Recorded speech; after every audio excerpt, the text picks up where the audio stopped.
الرحمن الرحیم وما جعلنا لبشر من قبلک الخلد افا ام مت فهم الخالدون، اور ہم نے آپ سے پہلے بھی کسی انسان کو ابدی زندگی نہیں دی، اگر آپ انتقال فرما جائیں تو کیا یہ ہمیشہ رہنے والے ہیں؟ کل نفس ذائقۃ الموت ونبلوکم بالشر والخیر فتنہ وإلینا ترجعون، ہر جان کو موت کا مزہ چکھنا ہے اور ہم تمہیں برائی اور بلائی میں آزمائیں گے اور پھر تم ہماری ہی طرف لوٹ کر آؤ گے۔ عزیز طلبہ، سورۃ الانبیاء آیت 34-35 آپ نے ابھی ملاحظہ کیا، اس کا ترجمہ سماعت کیا۔ اس سورہ میں 2 اہم میسج ہیں، اس لیے یہ سورہ اس کی آیات الگ الگ سے پڑھی گئی ہیں۔ پہلی آیت جو پڑھی گئی ہے اس میں بڑا اہم میسج ہے، اور میسج یہ ہے کہ کسی بندے کو ابدی زندگی نہیں دی گئی، اور تاریخ شاہد ہے کہ آج تک کوئی بندہ یہ کلیم ہی نہیں کر سکتا کہ مجھے 200 سال ہو گئے ہیں، 400 سال ہو گئے ہیں، 1000 سال ہو گئے ہیں۔ کوئی بندہ اس طرح کی جو ہے وہ کلیم نہیں کر سکتا کہ اس کو زندگی ملی ہے۔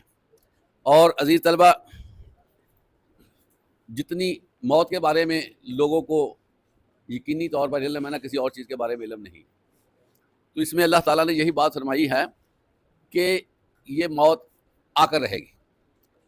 اور یہ جو لوگ بڑھ چڑھ کر باتیں کر رہے ہیں، یہ جو لوگ تمہیں ڈپریس کرنے کی کوشش کرتے ہیں، یہ جو لوگ اپنے آپ کو بڑھا رہے ہیں اور آپ کو نیچے کر رہے ہیں اور ایسے فخر کرتے ہیں، آوازیں کستے ہیں اور عجیب عجیب جملے کہتے ہیں، پلاننگ کرتے ہیں اور تمہیں سلپ کرنے کی کوشش کرتے ہیں، یہ یاد رکھیں کہ اگر آپ نے دنیا سے چلے جانا ہے، آپ نے وفات پا جانی ہے، آپ اللہ کی طرف کوچ کر جائیں گے، تو رہنا انہوں نے بھی نہیں ہے۔ یہ لوگ بھی جو ہے وہ اپنے رب کے پاس پہنچنے والے۔ عزیز طلبہ، اللہ تعالیٰ نے نظام ایسا ترتیب دے دیا ہے کہ یہاں پر چل چلاؤ کا منظر ہے، اور یہ چل چلاؤ بھی ایسا ہے کہ کسی کو یہ یقین نہیں ہے کہ میرا اگلا لمحہ ادھر ہے یا ادھر ہے۔ آپ نے جب سے یہ سوشل میڈیا کا دور آیا ہے تو بہت ساری ایسی چیزیں جو ہم سنا کرتے تھے ہم اپنی آنکھوں سے دیکھ رہے ہیں۔ ایک خطیب صاحب خطبہ دے رہے ہیں، خطبہ دیتے دیتے وہ اللہ کو پیارے ہو جاتے ہیں۔ ایک اینکر پرسن ہے، اناؤنسمنٹیں کر رہے ہیں، وہ اناؤنسمنٹ کرتے کرتے فوت ہو جاتے ہیں۔ ایک نیوز کاسٹر ہے، وہ خبریں دے رہی ہیں، خبریں دیتے دیتے فوت ہو۔ تو دیکھنے میں آیا ہے کہ یہ سلسلہ جو ہے وہ یہ بھی نہیں دیکھتا کہ بندے کی عمر کتنی۔ اس لیے ہمیں خود اپنے طور پر ہائی الرٹ ہو کر زندگی گزارنی چاہیے اور موت کو ہمیشہ اپنے سامنے رکھنا چاہیے۔ دوسری بات یہ ہے کہ موت سے ڈرنا نہیں چاہیے، کیونکہ موت کا سامنا کرنا اور چیز ہے، موت سے ڈرنا اور چیز۔ جو غیر مسلم ہیں وہ موت سے ڈرتے ہیں، جبکہ مسلمان کا شیوہ ہے کہ موت کو سامنے رکھتا ہے اور وہ موت کو گلے لگانے میں کوئی آر محسوس نہیں کرتا۔ بلکہ حقیقت کیا ہے عزیز طلبہ، جو مومن ہوتا ہے نا، اہل ایمان، اس کے لیے جو موت ہے نا، موت وہ ایک تحفے کی حیثیت رکھتی ہے۔ اور تحفہ اس لیے کہ دنیا میں رہتے ہوئے ہر بندہ جو ہے وہ یہاں پر آزمائش میں ہے، اور آزمائش جو ہے یہ نہ ختم ہونے والی ہے۔ آزمائش کون سی ہے؟ نہ ختم ہونے والی ہے۔ اور جس بندے کو موت آ جاتی ہے اس کا اللہ پر یقین ہوتا ہے، تو فائدہ کیا ہے کہ وہ تو خوشی میں آ جاتا ہے، اس کی جو مشکلات ہیں وہ ختم ہو جاتی ہیں۔ اب آپ صلی اللہ علیہ وسلم نے فرمایا کہ جو بندہ مومن ہوتا ہے نا، اس کی جان فرشتے ایسے قبض کرتے ہیں جیسے مشکیزہ بندہ ہوتا ہے پانی کے ساتھ، اس کو کھولا جاتا ہے تو ایک دم سے پانی گزر جاتا ہے۔ مومن کی جان اپنے جسم سے اس طرح بڑی آسانی سے گزر جاتی ہے۔ پھر عزیز طلبہ، یہ میں آپ کو بتاؤں کہ جو مومن ہوتا ہے نا، مرنے سے پہلے اس کو ایک خوشخبری ملتی ہے۔ اس کو کون سی خوشخبری ملتی ہے؟ اللہ تعالیٰ کی طرف سے اس کو وہ جگہ دکھائی جاتی ہے جس میں اس نے قیام کر رہا ہے، اور وہ جگہ ہوتی ہے جنت میں، وہ ہوتی ہے محل، خوبصورت جنت کے آپ اندازہ نہیں کر سکتے خوبصورتی، لیکن فرشتے اس کی جان قبض کرنے سے پہلے وہ دکھا دی جاتی۔ اس لیے جو نیک بندہ ہوگا نا، میں آپ کو بتاؤں عزیز طلبہ، وہ خوش ہو کر جان دے گا، خوش ہو کر وہ ہنستے مسکراتے جانے لگے۔ اس کی مثال آپ کو میں دیتا ہوں۔ فرعون کتنا ظالم بادشاہ تھا، اس کی بربریت کا ہم اندازہ نہیں کر سکتے۔ اس کی بیوی حضرت آسیہ نے کلمہ پڑھ لیا، جہاں وہ دوسروں کو تکلیف دیتا تھا اس نے اپنی بیوی کو بھی بڑی تکلیف دی، اور اتنی تکلیف دی کہ آپ تصور نہیں کر سکتے۔ ایک دفعہ تو اتنی تکلیف دی کہ اس کی جان نکلنے والی ہو گئی، جان سخت نیزہ مارا۔ اب اس کو تکلیف میں تو اس کو نڈال ہونا چاہیے تھا۔ وہ حضرت آسیہ رضی اللہ عنہا مسکرا رہی ہیں، آپ اندازہ کریں کہ شدید تکلیف مسکرا رہی ہیں۔